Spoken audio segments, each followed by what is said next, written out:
৮ দফা দাবি নিয়ে বিপ্লবী ওয়ার্কার্স পার্টির ঢাকা সমাবেশ ও গণমিছিল ২৪ অক্টোবর ২০২৫ শুক্রবার দুপুর ২টা ৩০ শহীদ মিনারে চত্বরে ৮ দফা দাবি নিয়ে বিপ্লবী ওয়ার্কার্স পার্টির ঢাকা সমাবেশ সহ গণমিছিল অনুষ্ঠিত হয়েছে।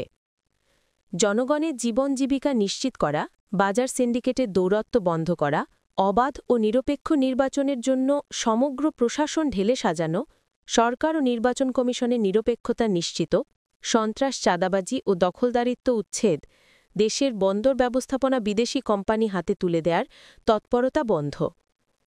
কেন্দ্রীয় শহীদ মিনারে বিপ্লবী ওয়ার্কার্স পার্টির ঢাকা সমাবেশে পার্টির সাধারণ সম্পাদক সাইফুল হক বলেছেন, দুঃখজনক হচ্ছে আমাদের সমর্থিত অন্তর্বর্তী সরকার গণঅভ্যুত্থানের তাৎপর্য উপলব্ধিতে নিতে পারেনি, যে কারণে গত ১৪ মাসে বৈষম্যহীন মানবিক সমাজ ও রাষ্ট্র প্রতিষ্ঠার লোভ আর ক্ষমতালিপ্সা জাগিয়ে তুলেছে।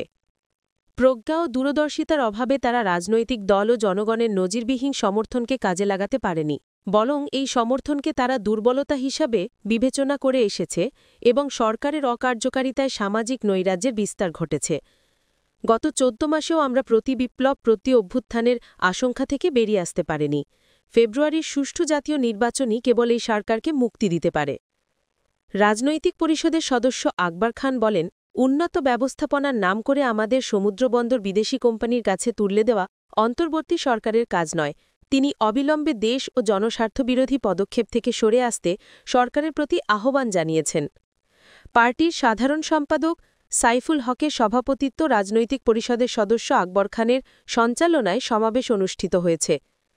শেষে দলটির নেতাকর্মী ও সদস্যরা গণমিছিল নিয়ে হাইকোর্ট, তোপখানা রোড, দৈনিক বাংলা, নয়াপল্টন, বিজয়নগর হয়ে সেগুনবাগিচায় পার্টির কেন্দ্রীয় কার্যালয়ের সামনে এসে সমাপ্ত করে।